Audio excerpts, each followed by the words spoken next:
Okay, welcome back to our SeniorFlix segment on grief care. We are talking today with David Kennedy on grief. So David, we've been having so many amazing conversations on grief, and you've helped us navigate the path of understanding what grief is and how we can walk through that, and given us some tools. One other area that I would love you to shed some light on is grief in children. And the reality is, Tassine, and I think it's important to talk about it in many different ways, given the situation even here. But for so many years, the common thought was, well, kids don't grieve. Don't worry about kids. They're resilient. They'll get over it. They don't need to be brought into this process. And nothing could be farther from the truth. What happens, what we've discovered is that, of course, children grieve. The problem is that children grieve differently than adults grieve, which we should expect developmentally. And so they do it in a way, two things. One, they do it in a way that allows them to keep going.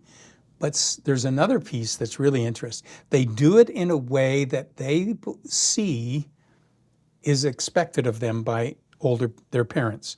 So they try to live to the expectation, which is a horrible piece, because parents don't want to upset the children, and so they'll do everything to minimize the mourning side of grief in children, and then children learn, well, I shouldn't cry. I shouldn't, if somebody dies, I didn't see my parents cry, so I shouldn't cry. So they actually learn their grieving behaviors in how their parents allowed them to see grieving parents. Exactly, they mirror. And if they've been shut out, and then, because they are going to experience the grief, they don't know how to do it, or they do it in very unhealthy ways because that's how they did it back then. So I think the very positive thing we're seeing is there's certainly much more literature and openness. I think one of the first ones that I was aware of, this was quite a few years ago now, Sesame Street actually came out with a video and workbook to help kids with grief, and basically normalized the feelings that children had around grief.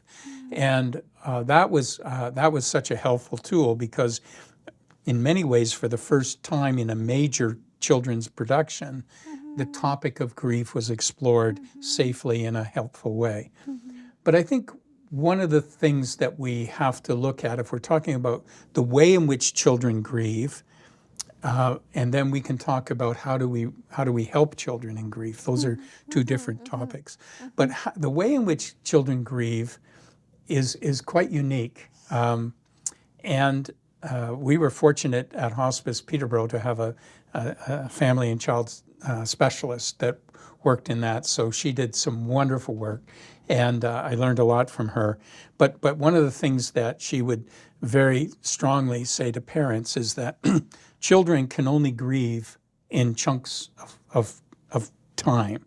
So as an adult, we have the ability to put this experience in light of all the past experience, plus all that it's going to mean in the future. So we have, let's say we're 40 years old, or let's say we're 50, and our parent dies, and we have a 5-year-old child. I guess that's pretty old, but that 5-year-old child only has cognitively probably 3 years of connection with that grandparent. We have all those 50 years of connection with that grandparent. So we're dealing with all of that. The child's only dealing with that much. Now, they've developed a really unique piece of relationship, but it's a pretty short relationship. And it didn't have time to explore all the other experiences that mom and dad had with that person. So they're grieving their relationship with that person.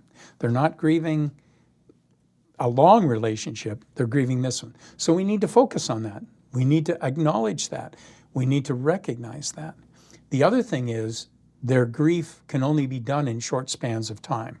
So here's what happens. I would have a parent come to me and say, I think you really need to talk to my child because, one moment they come crying to me because grandma's died and they're crying and crying. And then 2 minutes later, they're off playing with toys and having a good time with their friends. And that is normal. So that's how children do it. They will do it and then they'll reach a point where that's all I can do, so I'll go do something else. So it's very fragmented in their grief. So one of the ways in which we work with children in grief is we work with them when they're ready to do that piece. And we only do it for short periods of time. And we don't use words. 5-year-old, words are hard to convey. I mean, we have trouble conveying how we're feeling, right? We have trouble. How does a 5-year-old experience that? So let's move it to grandma's in here with Alzheimer's. How does a child express what she or he is experiencing when they're visiting grandma?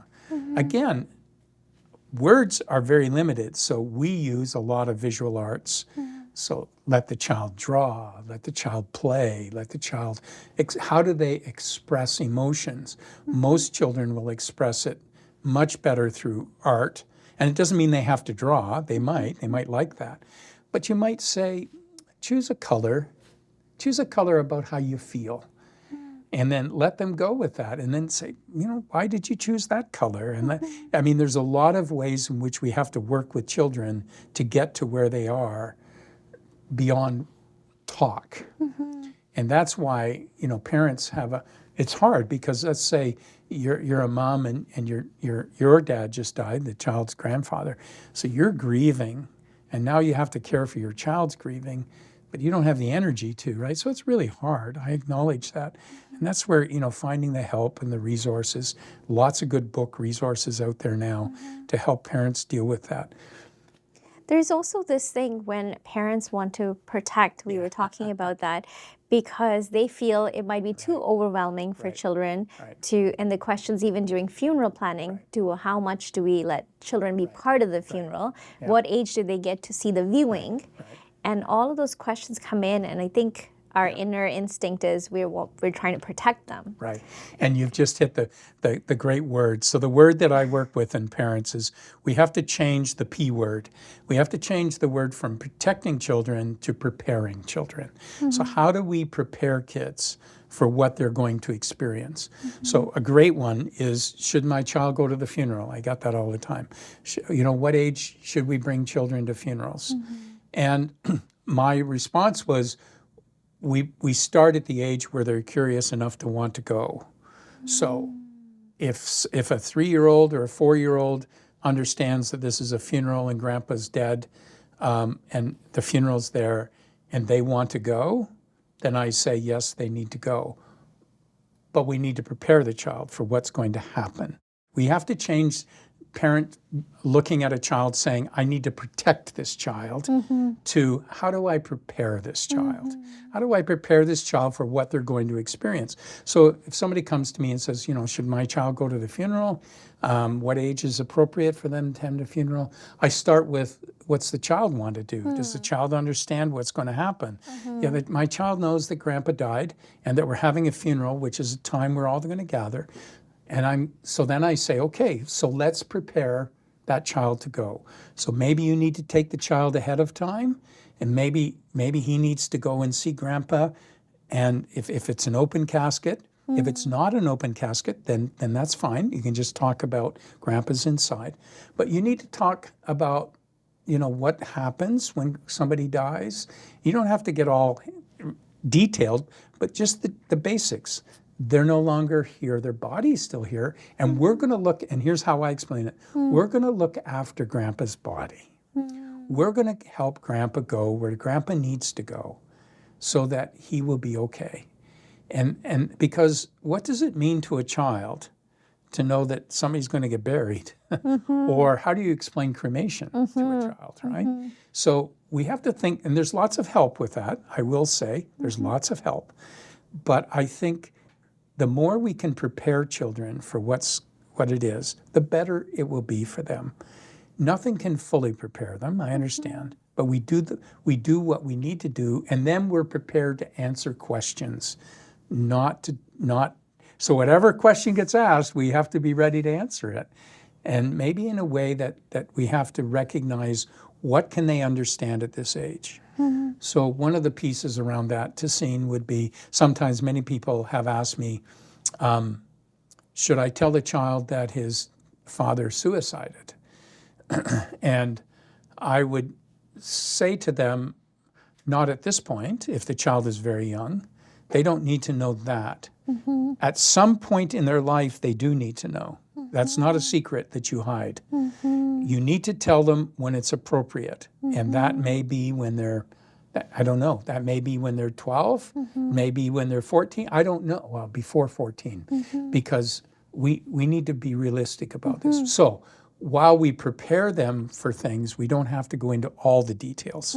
So I don't have to tell how a person died. I can just say they died. And then when you're ready, later on, when Dad thinks you're ready, I'll tell you more.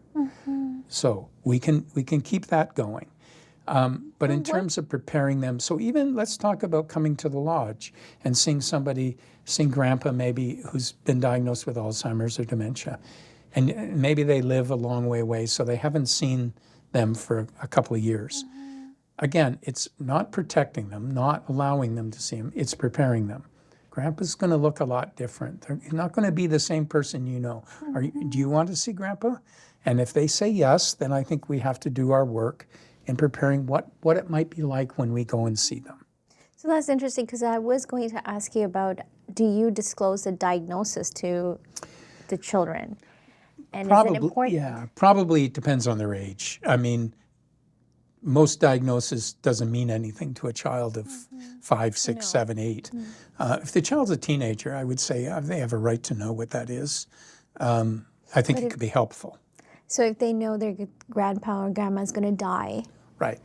Whatever timeline the medical facilities have given. So I usually talk about Grandma or Grandpa's body's going to wear out, and it's had a long life, and it's worked hard, and it's done a great job, but it's coming to the end when it's running out of its chance to live. And I don't know how that's going to be, but it will happen soon. And again, getting rid of the language, watching our language around this, we don't have to, even about, the diagnosis piece, I think we have to explain what it is. It's like cancer. So, and this is the key. So again, I talked about magical thinking. Kids are great at magical thinking. So if you say to a child, well, Dad died of cancer. And what's cancer? Well, he got a pain in his stomach, and then he went in and he had cancer and he died. Next time that child has a pain in his stomach, guess what he's going to think? I got cancer. I'm going to die. So we have to prepare the child by explaining enough, by saying, no, not everybody gets cancer, and not everybody who gets cancer dies of cancer. I have to be willing to say that. But I have to be able to say, what is cancer? Cancer is something in your body that goes wrong, and it divides and it creates all problems. But not everybody has that. And just because you have a tummy ache doesn't mean you have cancer. And that, and the other thing is then children also associate the hospital as a place where Dad died or Grandpa died. And then next time they have to go to the hospital, guess what they're thinking? Association thinking. Yeah, I'm going to die. Yeah. So we have to be careful about our words. That's why preparing them is so important. Explaining, taking the time to explain, this is what's going to happen, here's why it's about, here's what it is. We don't have to get into great detail, but enough information that A, reduces anxiety, and B, allows them to make good decisions. So after I've told you what you're going to see, do you still want to go and see Grandpa, or would you be okay with just your Grandpa as you remember him? And then whatever they say, that's okay. We go with that. Most of the time we make decisions on what we think is right for the child. And I understand that that's good to a point, but it doesn't have to be traumatizing. It doesn't have to be. If we do our work, and we do our work preparing them, it could actually be very helpful. It can normalize those experiences so that they're not terrified of them. Does that make sense? Yes, it does. It does. Thank you, David, for helping us navigate that. And thank you for being here today. Like, we have uncovered so many areas of grief care with you today. Thank you for sharing your insights and your wisdom. And it's one of the hard things where our society doesn't embrace grief. And so thank you for the work that you do and for the lives that you change. And I will walk away from this session with that phrase, sit with them. Thank you. Sit with those that are grieving. Thank you. Thank you, David, for being here. It was a pleasure. And this concludes our SeniorFlix segment on grief care. Thank you for joining us.